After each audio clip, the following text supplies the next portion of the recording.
ఆవిగన్ అని ఏదైతే ఒక కొత్త రాజధాని ప్రతిపాదన తీసుకొచ్చారో దాన్ని ప్రజల్లోకి తీసుకెళ్లాలని దాని గురించి ప్రజలు మాట్లాడుకునే విధంగా చేయాలని వైసీపీ ఆపసోపాలు పడుతుంది. కాకపోతే పాపం వైసీపీకి అంత కష్టం అక్కర్లేదు. వాళ్ళు తీసుకెళ్లకుండానే ప్రజలు మావిగన్ గురించి మాట్లాడుకుంటున్నారు. గత 2 రోజుల నుంచి సోషల్ మీడియాలో వచ్చిన అత్యధిక ట్రోల్స్, ఈవెన్ సినిమా ట్రోల్స్ తో కూడా పోల్చుకుంటే జగన్మోహన్ రెడ్డి ట్రోల్స్ అందకు 10 నుండి 15 రెట్లు ఎక్కువ ట్రోల్స్ వచ్చాయి. ఎందుకనంటే మావిగన్ ఏదైతే జగన్ మావిగన్ అనే తీసుకొచ్చాడో దీని మీద ఎవరికి నచ్చిన స్టైల్లో వాళ్ళు ట్రోల్ చేశారు. కొంతమంది వేరే పేర్లతో అయితే ఏం పేరు పెడతామని ట్రోల్ చేశారు, గతంలో మాట్లాడిన మాటలతో ట్రోల్ చేశారు. కొంతమంది ఏమో సినిమాలో ఉన్నటువంటి అంటే మైండ్ సరిగ్గా లేని వ్యక్తులకు సంబంధించినటువంటి వీడియోస్ని పెట్టి ట్రోల్ చేశారు. రకరకాల ట్రోల్స్ అయితే వచ్చాయి. ఇది వైసీపీని ఇరకాటంలో పడేసింది. జగన్మోహన్ రెడ్డి మాటలను ప్రజలు సీరియస్గా తీసుకోవట్లేదు. దీన్ని సీరియస్ చర్చగా మార్చాలని ఏం చేశారు అంటే ముందు సాక్షిలో ఒక వార్త రాశారు. అందరి నోట మావిగన్ మాట అని చెప్పి సాక్షిలో ఒక కథనం రాసుకున్నారు. అది అందరి నోట మావిగన్ మాట అంటే మరి అది ఎలాగా వాళ్ళు ఏ ఉద్దేశంతో రాశారో మనకైతే తెలియదు. కానీ అందరి నోట మావిగన్ మాట వాస్తవమే. కాకపోతే అది ఏ రూపంలో చర్చించుకుంటున్నారు అనేది ఇక్కడ మనం ఆలోచించాలా. ఏ రూపంలో అంటే జగన్మోహన్ రెడ్డిని ఒక జోకర్ లాగానో, జగన్మోహన్ రెడ్డిని పాలిటిక్స్లో ఒక పిల్లవాళ్ళలాగానో, పార్ట్ టైం పాలిటిక్స్ చేసే ఒక వ్యక్తిలాగాను జగన్మోహన్ రెడ్డిని రోజు చిత్రీకరించి సోషల్ మీడియాలో ట్రోల్స్ నడుస్తున్నాయి. దీంతో జగన్మోహన్ రెడ్డి సజ్జల రామకృష్ణారెడ్డికి ఫోన్ చేసి ఒక ఆదేశం ఇచ్చాడంట. లేదు ఈ మావిగన్ అనే నినాదాన్ని చాలా బలంగా తీసుకెళ్ళాలి ప్రజల్లోకి. వెంటనే తక్షణమే నేతలందరితో కూడా మాట్లాడి దీని మీద సీరియస్గా ఫోకస్ చేయమనండి, మన నేతలందరూ కూడా మావిగన్ మాట మీదే ఉండాలని చెప్పి ఒక ఆదేశం ఇచ్చినట్టున్నారు. దీంతో సమన్వయకర్తగా ఉన్నటువంటి సజ్జల రామకృష్ణారెడ్డి నిన్న వెంటనే రంగంలో దిగి ముఖ్యంగా కృష్ణా గుంటూరుకు చెందినటువంటి నేతలతో పాటు సమన్వయకర్తలతో ఒక టెలికాన్ఫరెన్స్ నిర్వహించారంట. ఇలా నిర్వహించి ఏం చెప్పాడంటే ఆయన ఇలా జగన్ గారు ఇలాగా చెప్పారు, దీన్ని సీరియస్గా ప్రజల్లోకి తీసుకెళ్ళాలి. ఇక నుంచి మన స్టాండు మావిగన్నే. చంద్రబాబు నాయుడు అమరావతికి 1,02 లక్షల కోట్లు పెట్టాలి అంటున్నాడు. అది ఆచరణ సాధ్యం కాదు, అదంతా దోపిడీ కోసం వాడుతున్నటువంటి కుట్ర. కాబట్టి మనం మావిగన్ నినాదంతోనే మనం ముందుకు వెళ్ళాలని చెప్పి సమన్వయకర్తలతో చెప్తే పాపం వాళ్ళు విని విని విని విని చివరిలో వాళ్ళకు కూడా చిర్రెత్తుకొచ్చి వెంటనే అడిగారంట, మరి గతంలో 3 రాజధానుల మాట ఏంటి, మరి ఎవరైనా ఏంటి మీ 3 రాజధానులు ఏమైపోయిందని అడిగితే ఏం చెప్పాలి అని అడిగితే సజ్జల రామకృష్ణారెడ్డి ఒక్కసారిగా కొంగ తిన్నాడు. ఎందుకనంటే వాళ్ళు నార్మల్గా అడగల, ఒక ఇంత ఆగ్రహంతోనే అడిగారు. ఇది రాజకీయాలు అనుకుంటున్నారా లేకపోతే ఏమనుకుంటున్నారు? అసలు వైసీపీ స్పష్టమైన స్టాండ్ ఏంటో చెప్పకుండా గతంలో నేను అమరావతికి అనుకూలం అన్నారని 2019 ఎన్నికల్లో అమరావతి మారదని చెప్పాం. గెలిచిన తర్వాత అమరావతిలో అవినీతి ఉంది కాబట్టి 3 రాజధానులు అంటే పోనీ మేము దానికి కట్టుబడి 3 రాజధానులు అని చెప్పాం. ఇప్పుడు మళ్ళీ మీరు మావిగన్ అంటే ప్రజలు ఏమైనా పెచ్చోళ్ళలాగా కనపడుతున్నారా? ముఖ్యంగా కృష్ణా గుంటూరు ప్రాంతాలన్నీ కూడా అమరావతికి అనుకూలమని గతంలో తీర్పిచ్చిన తర్వాత మళ్ళీ ఇప్పుడు మావిగన్ అని కొత్త ప్రతిపాదన ఏంటి? ఒకవేళ ఇక్కడ మావిగన్ ప్రతిపాదన తీసుకొస్తే వైజాగ్ ప్రజలకి కర్నూలు ప్రజలకి ఏం సమాధానం చెప్పాలి? గతంలో మాకు కూడా రాజధాని ఇస్తాము, మమ్మల్ని డెవలప్ చేస్తానన్న జగన్మోహన్ రెడ్డి మళ్ళీ అమరావతి పక్కకి వెళ్ళి ఎందుకు కూర్చున్నాడని అడిగితే ఏం చెప్పాలని చెప్పి వాళ్ళు డౌటులు లేవనెత్తేటప్పటికి సజ్జల రామకృష్ణారెడ్డి దెబ్బకి గ్లాసు నీళ్లు తాగి విషయం అంటే కనీసం వాళ్ళు అడిగిన ప్రశ్నకు తిరిగి సమాధానం కూడా చెప్పకుండా పూర్తిగా ట్రాఫిక్ డైవర్ట్ చేసేసి బీఆర్ నాయుడు దగ్గరికి వెళ్ళిపోయాడు. అసలు వీళ్ళు మీటింగ్ పెట్టుకుంది, వీళ్ళు టెలికాన్ఫరెన్స్ పెట్టుకుంది దేని గురించి? మావిగన్ గురించి ప్రజల్లోకి బలంగా తీసుకెళ్ళాలి, దాన్నే అదే మంచిది, అదే ఆమోదయోగ్యమని ప్రజలకి చెప్పే ప్రయత్నం చేయాలని వాళ్ళు టెలికాన్ఫరెన్స్ పెట్టుకున్నారు. కానీ ఇంతలో బీఆర్ నాయుడు ఎందుకు వచ్చాడు అంటే వీళ్ళు అడిగిన ప్రశ్నకు సజ్జల రామకృష్ణారెడ్డి దగ్గర సమాధానం లేదు. ఎస్, వాళ్ళు అడిగిన ప్రశ్న కరెక్టే, మన పార్టీని కాసేపు పక్కన పెడదాం, వాళ్ళు కూడా ప్రజలతో పాటు ఇప్పుడు ఏ పార్టీ నాయకుడైనా తిరగాల్సింది ప్రజలతోనే కదా.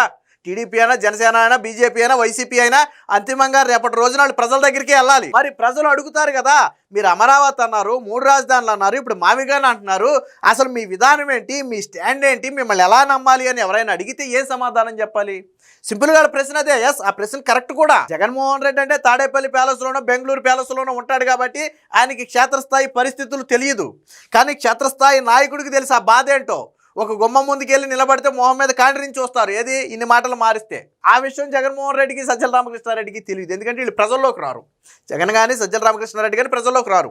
సో ఆ బాధను వ్యక్తం చేసేటప్పటికి బీఆర్ నాయుడు మీద పడి మళ్ళీ బీఆర్ నాయుడు రాజీనామా చేయాలి, ప్రతి శనివారం గుడుల్లో దీపాలు వెలిగించండి, బీఆర్ నాయుడిని రాజీనామా చేయాలని డిమాండ్ చేయండి అని చెప్పి మళ్ళీ పూర్తిగా ఈ మావిగన్ టాపిక్ మొత్తాన్ని కూడా బీఆర్ నాయుడు మీదకి మళ్ళించాడు. అప్పుడు అందులో ఉన్న వాళ్ళకి అర్థమైపోయింది అసలు మేము అడిగిన ప్రశ్న ఏంటి, మీరు చెప్తున్న సమాధానం ఏంటని చెప్పి అందులో ఉన్న వాళ్ళు అసహనం వ్యక్తం చేశారు. కాకపోతే ఏంటంటే గట్టిగా మాట్లాడలేరు కాబట్టి వాళ్ళ అసంతృప్తిని అయితే వ్యక్తం చేశారు. కానీ అంటే సజ్జల రామకృష్ణారెడ్డికి కూడా అర్థమైంది, ఓహో ప్రజలే కాదు సొంత పార్టీ నేతలు కూడా రగిలిపోతున్నారు, ఈ మావిగన్ అనేది సొంత పార్టీ నేతలు కూడా జీర్ణించుకోలేకపోతున్నారు, వాళ్ళు కూడా దీన్ని అగ్రీ అవ్వట్లేదు అనే విషయం నిన్న సజ్జల రామకృష్ణారెడ్డికి అర్థమైంది. మరి దీన్ని జగన్మోహన్ రెడ్డికి చెప్పే ధైర్యం సజ్జల రామకృష్ణారెడ్డికి ఉందా లేదా నాకైతే తెలియదు. కానీ విషయం అయితే సజ్జల రామకృష్ణారెడ్డికి నిన్న టెలికాన్ఫరెన్స్ ద్వారానే అర్థమైంది. దీనికి సంబంధించినటువంటి ఒక చిన్న వార్త కూడా వచ్చింది, ఒకసారి చూద్దాం. సజ్జలకు మావిగన్ సెగ, రాష్ట్ర వ్యాప్తంగా అనుకూల ప్రచారం చేయండి, గుంటూరు కృష్ణా వైసీపీ నేతలకు సజ్జల ఆదేశం, ఆగ్రహం వ్యక్తం చేసిన కొందరు ముఖ్య నేతలు. దాంతోనే సజ్జల రామకృష్ణారెడ్డికి పాపం ఇబ్బంది కలిగింది. జగన్ ప్రతిపాదించిన మావిగన్ సెగ పార్టీ నేత సజ్జల రామకృష్ణారెడ్డికి గట్టిగానే తగిలింది.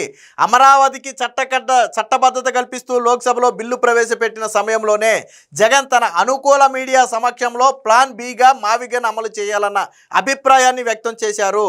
దీంతో సోషల్ మీడియాలో జగన్ పై విమర్శలు సెటైర్లు వెల్లువెత్తాయి. జగన్ మావిగన్ ప్రతిపాదన తీసుకురావడంపై ఆయన సొంత పార్టీలోనే నిరసన వెల్లువెత్తుతుంది. ఇదేమీ పట్టని జగన్ మాత్రం మావిగన్ ప్రతిపాదనను రాష్ట్ర వ్యాప్తంగా ప్రజల్లోకి తీసుకెళ్లాలని వైసీపీ సీనియర్ నేతను ఆదేశించారు. దీంతో రంగంలోకి దిగిన సజ్జల శుక్రవారం గుంటూరు కృష్ణా జిల్లాల ముఖ్య నేతలు సమన్వయకర్తలతో టెలికాన్ఫరెన్స్ నిర్వహించారు. మావిగన్ పై రాష్ట్రంలో విస్తృతంగా ప్రచారం చేయాలని సూచించారు. చంద్రబాబు అవినీతి కోసమే అమరావతి శాశ్వత రాజధాని అంటున్నారని విమర్శించారు. దీనిపై కొందరు ముఖ్య నేతలు, కొన్ని అసెంబ్లీ నియోజకవర్గ కోఆర్డినేటర్లు తీవ్ర ఆగ్రహం వ్యక్తం చేశారు. ఇంతకాలం 3 రాజధానులు అన్నామని ఇప్పుడు మావిగన్ అంటున్నామని అసహనం వ్యక్తం చేశారు. దీంతో నేతల ఆగ్రహంతో కంగుతిన్న సజ్జల వెంటనే మాట మార్చేసి తిరుమల పవిత్రతను రోజు రోజుకి దెబ్బతింటుందని టీటీడీ చైర్మన్ బీఆర్ నాయుడిని పదవి నుంచి తొలగించాలని కోరుతూ రాష్ట్ర వ్యాప్తంగా వెంకటేశ్వర స్వామి ఆలయాల్లో శనివారం ప్రత్యేక పూజలు చేయాలని, ఇదే డిమాండ్తో ముందుకు వెళ్ళాలని చెప్పి. అంటే అసలు టాపిక్ దేనికోసం పెట్టాం, ఎక్కడ టాపిక్కి వెళ్ళాం, ఎందుకంటే సజ్జల రామకృష్ణారెడ్డికి విషయం అర్థమైంది. అందులో సజ్జల రామకృష్ణారెడ్డి మీద మామూలుగానే కొద్దిగా యాంటీ ఉంది. ఎందుకంటే గతంలో జగన్మోహన్ రెడ్డి మొన్న 11 సీట్లకు పడిపోవడంలో సజ్జల రామకృష్ణారెడ్డి పాత్ర ఉంది అనేది చాలామంది ఇన్నర్ భావన. ఆ రోజు అడ్డుగోడలాగా జగన్మోహన్ రెడ్డికి నాయకులకి మధ్య అడ్డుగోడలాగా వ్యవహరించి కోఆర్డినేషన్ లోపించడం వల్ల జగన్మోహన్ రెడ్డికి మేము సమస్యలు చెప్పుకోకపోవడం వల్ల ఈ విధంగా అయ్యాము. అలాగే జగన్మోహన్ రెడ్డికి సచ్చు పుచ్చు సలహాలు ఇచ్చి జగన్మోహన్ రెడ్డిని దిగజారుస్తుంది కూడా సజ్జల రామకృష్ణారెడ్డి అనే ఫీలింగ్ కొంతమంది వైసీపీ నేతల్లో ఉంది. దాంతో సజ్జల రామకృష్ణారెడ్డి ఏంటంటే గతంలో ఉన్నంత అగ్రెసివ్గా ఉంట్లా, కొద్ది అణిగి తక్కువగానే ఉంటున్నాడు. తప్పని పరిస్థితి అయితే తప్ప పెద్దగా ఇన్వాల్వ్ అవ్వట్లా. నిన్న జగన్మోహన్ రెడ్డి ఆదేశం కాబట్టి తప్పదు కాబట్టి టెలికాన్ఫరెన్స్ నిర్వహించారు. బట్ సొంత పార్టీ నేతల నుంచి ఈ స్థాయిలో తీవ్రత వస్తుందని ఎక్స్పెక్ట్ చేయలేదు సజ్జల. అంటే సరే ప్రజల్లో ఎలా వచ్చినా కానీ మన పార్టీ నేతలైనా మన తింటారు కదా అని అనుకున్నాడు ఆయన. బట్ వాస్తవం అనేది వేరుగా ఉంది. ఎవరైతే క్షేత్రస్థాయిలో నాయకులు ఉన్నారో, ఎవరైతే ప్రజలతో మమేకమయ్యే వాళ్ళు ఉన్నారో వాళ్ళకి క్షేత్రస్థాయి పరిస్థితులు అర్థమైంది. దాంతో సజ్జల రామకృష్ణారెడ్డిని నిలదీశారు. మొన్న 3 రాజధానులు అన్నారు, ఇప్పుడు మావిగానే అంటున్నారు, ఏం ఆటలుగా ఉందా, అసలు దేనికి నిలబడాలో ఒక మాట చెప్పండి అని చెప్పి గట్టిగా నిలదీసేసరికి సజ్జల రామకృష్ణారెడ్డికి తీవ్రత అర్థమయ్యి దీన్ని సాగదీస్తే మళ్ళీ ఎలాంటి మాటలు మాట్లాడతారా, ఇబ్బంది అవుద్దనే ఉద్దేశంతో ఏం చేసినంటే టాపిక్ని డైవర్ట్ చేసి బీఆర్ నాయుడు మీదకి తీసుకెళ్లాడు. వాస్తవానికి జగన్ కానీ సజ్జల రామకృష్ణారెడ్డి కానీ ముందు గ్రౌండ్ రియాలిటీ తెలుసుకునే ప్రయత్నం చేయట్లా. అది ఇక్కడ వైసీపీకి వచ్చిన ప్రధాన ప్రాబ్లం ఏంటంటే జగన్మోహన్ రెడ్డికి ఎవడో స్క్రిప్ట్ రాసిస్తాడు, ఎవడో ఏ స్క్రిప్ట్ రాసిస్తే అదే నిజమని చెప్పి జగన్మోహన్ రెడ్డి దాన్నే పట్టుకుని ఏలాడతాడు. మరి నిన్న స్క్రిప్ట్ రాసి ఇచ్చింది ఎవరో మనకైతే తెలియదు. కానీ గ్రౌండ్ రియాలిటీ ఏంటనేది తెలుసుకునే ప్రయత్నం నిజంగా జగన్మోహన్ రెడ్డి మావిగన్ అనే ప్రతిపాదన చేయాలంటే ముందు దాన్ని గ్రౌండ్ వర్క్ చేయాలా. ఒకవేళ నిజంగా ఆల్టర్నేట్గా ఏదైనా మనం ప్రతిపాదన చేస్తే ప్రజలు యాక్సెప్ట్ చేస్తారా, అది మన పార్టీకి లాభదాయకంగా ఉంటుందా, దానికి అటుపక్క నుంచి ఎటువంటి కౌంటర్లు రావచ్చు. సో ఇలాంటి వాస్తవాలను అధ్యయనం చేసి ఆ తర్వాత ఆయన ఏదైనా ఒక డెసిషన్ తీసుకుంటే ఓకే, దానికి ఇదిగో నేను ఇలా అధ్యయనం చేశాను, సో ఈ సమస్యకి సొల్యూషన్ దొరుకుతుందని చెప్పి దాన్ని చెప్తే బాగుండేది.